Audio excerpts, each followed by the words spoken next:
আজকে আমার ভিডিওতে খুবই গুরুত্বপূর্ণ বিষয় নিয়ে কথা বলবো। বিষয়টি হলো অনুশোচনা, ক্ষমা প্রার্থনা অর্থাৎ আল্লাহর কাছে ফিরে যাওয়া, যাকে আরবি ভাষায় বলা হয় তওবা বা ইস্তেগফার। পবিত্র কোরআনে বহু স্থানে এর উল্লেখ আছে।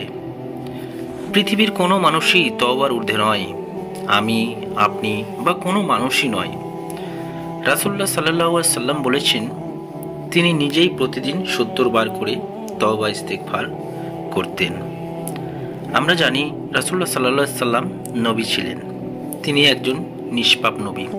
এমনকি সকল নবীগণই ছিলেন নিষ্পাপ। তবুও কেন ৭০ বার করে দিনে তওবা ইস্তেগফার করতেন? কেনই বা ইব্রাহিম আলাইহিস সালাম বলেছিলেন ওয়াতুবি আলাইনা, যেখানে তিনি আল্লাহর ঘর নির্মাণ করলেন, আল্লাহ তাকে বিশ্ব মানবতার ইমাম ঘোষণা করে দিলেন। সকল নবীগণই ইস্তেগফার করেছিলেন। তার কারণ হলো তাদের মনের অজান্তে হয়তো এমন কোনো ভুল কাজ বা ত্রুটি হয়ে যেতে পারে, তাই তারা ইস্তেগফার করত জানা অজানা সকল ভুল ত্রুটি থেকে। আমরা যখন সালাত আদায় করি তখন ভাবি হয়তো আমরা সফল হয়ে গেছি, কিন্তু ফেরেশতাদের খাতায় কি লিখছে তা কিন্তু আমরা কেউ জানি না এই ফেরেশতাদের খাতায় সালাতে কত নাম্বার পেয়েছি, কতটুকু খুশি করতে পেরেছি আমাদের আল্লাহ তাআলাকে।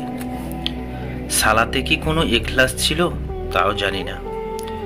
বাহ্যিক দিক থেকে দেখলে আমরা সবাই কিবলামুখী হয়ে কাতার সোজা করে সালাত আদায় করেছি, কিন্তু জেনে রাখুন যে সালাতের শুধু পরিমাণই নয়, সালাতের গুণও লেখা হয় আল্লাহর খাতায়।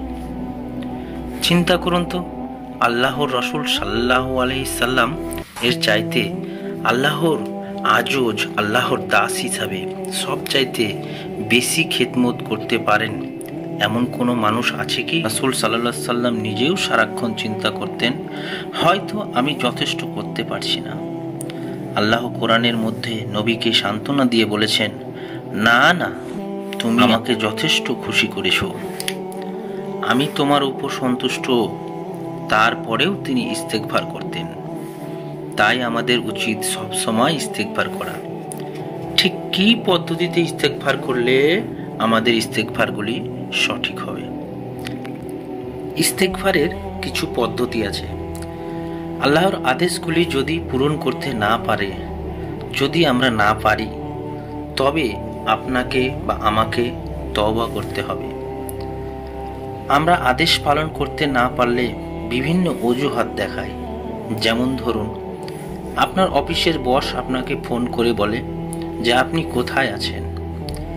আপনি বললেন এই মাত্র 5 মিনিটের মধ্যে আমি চলে আসব, কিন্তু আপনি হয়তো বাসা থেকেই বের হননি। এই রকম প্রচুর পাপ অজান্তে হয়ে থাকে। এভাবে আপনি অফিস, আদালত, ব্যবসা, খেলাধুলা, কোর্ট কাছারি, বহু জায়গায় আমাদের অজান্তে পাপ হয়ে যায়। আর এই পাপগুলির কথা আমরা অনুশোচনা তো দূরের কথা, এই পাপগুলি নিয়ে ভাবিও না। আমাদের এত পাপ আছে যেগুলি আল্লাহ ছাড়া আমরা কেউই জানি না। এমনকি আমাদের ভালো কাজেও অনেক পাপ হয়ে থাকে। যেমন এক সময় আলী রাদিয়াল্লাহু তাআলা আনহু এক রাস্তা দিয়ে যাচ্ছিলেন। সেখানে এক লোকের পাশ দিয়ে যাচ্ছিলেন এবং লোকটিকে দেখলেন যে বসে বসে ইস্তেগফার করছে এবং বারবার আস্তাগফিরুল্লাহ, আস্তাগফিরুল্লাহ, আস্তাগফিরুল্লাহ অনবরত বলেই চলে যাচ্ছে পাখির ন্যায়।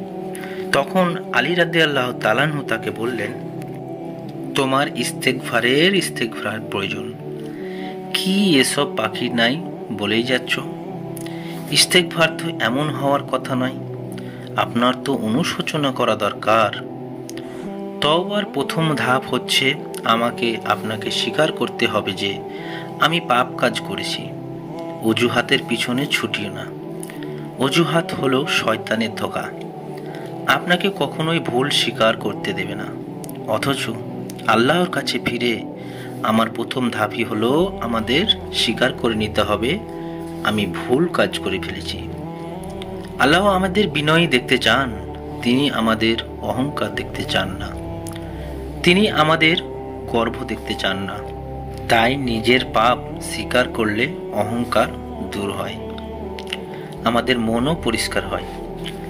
ধরুন আপনি ভীষণ ক্রোধে বা লোভে বা লালসায় বা আবেগে অনেক বড় পাপ কাজ করে ফেলেছেন, যেটা করা হয়তো আপনার উচিত হয়নি। তারপরও আপনি আল্লাহর কাছে স্বীকার করলেন যে আল্লাহ, আমার অনেক বড় পাপ হয়ে গেছে। আপনি অনুশোচনা করলেন।